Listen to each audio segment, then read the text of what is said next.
Okay, so here we are at 4131 North Linwood in Davenport, Iowa. And I'm just giving you an idea as to the neighborhood here. So I'm just going to pan across here. This is basically sat at the, towards the end of a cul-de-sac here. So that's a positive thing. Now you're going to see some debris on the front here, but that's going to be removed. I guess the owner's going to call tomorrow to get that stuff out. Here's our subject property, and we've got a really nice flagpole there. In fact, I'm kind of envious that thing is not going anywhere. I think that's kind of cool. I don't think this is our fence, but it's a black chain link fence type thing.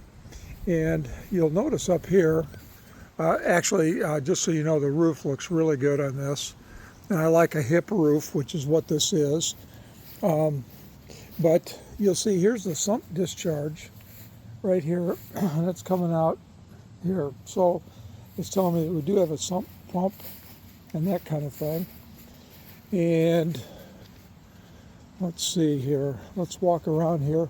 One thing I really do like is this concrete has been updated.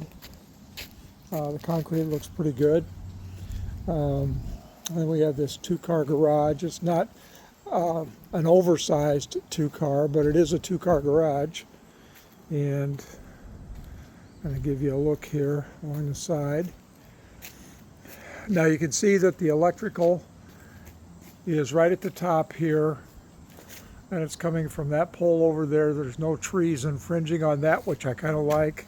And then we have the electrical service right here. So that panel is going to probably be somewhere down in the basement or wherever. And I'm just kind of walking through here, going to give you an idea as to the lawn. The lawn has a lot of crabgrass in it. Now again, I'm being picky, I get it, but I'm not a big fan of that stuff.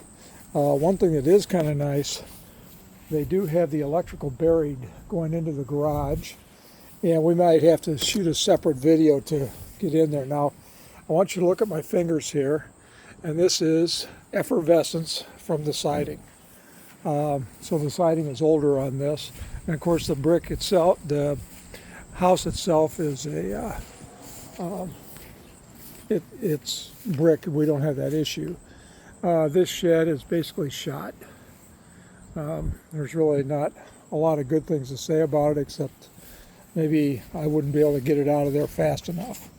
I can tell you we've had a heck of a lot of rain through here, and you can see there's standing water along this line here. And of course this is you see these high lines, and so this is all an easement through here anyway.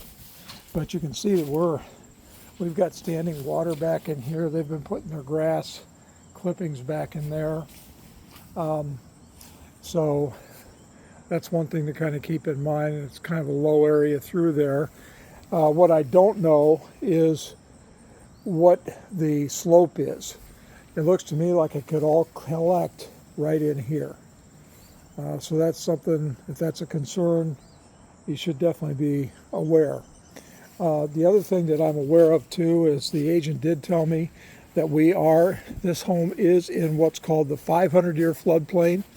Typically, most lenders will not require flood insurance if you're in the 500-year plain. Now here's what the problem is. What if FEMA comes in and says, you know what, we just decided that we're going to decide to put yours into the 100-year floodplain. And then your lender says, okay, now you're going to have to pay for flood insurance premiums. So that's something to keep in mind. So here's our model numbers for the air conditioner. I'm not sure what kind this is. Oh, it's a York. So hopefully that would be you'd be able to key this in to find out just what year that this thing was born. So just want you to be aware of that. This looks like it would probably have a high efficiency furnace.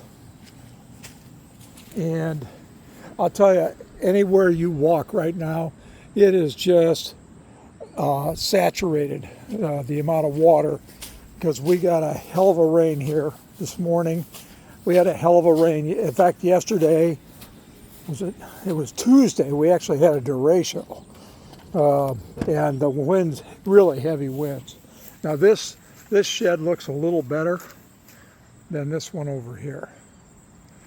So that's kind of what we've got going on there. And again, the roof back here looks pretty good. So, and you see that round thing there at the top? That almost tells me that, I don't know if it's operable, but that would tell me that there's a fan up in that attic that runs off a thermostat, which is really kind of a nice hookup. It kind of keeps the hot air out of your attic, keeps the shingles from cooking on your deck. Okay, I am finished with the outside here, and we're going to go inside and take a look. Thanks.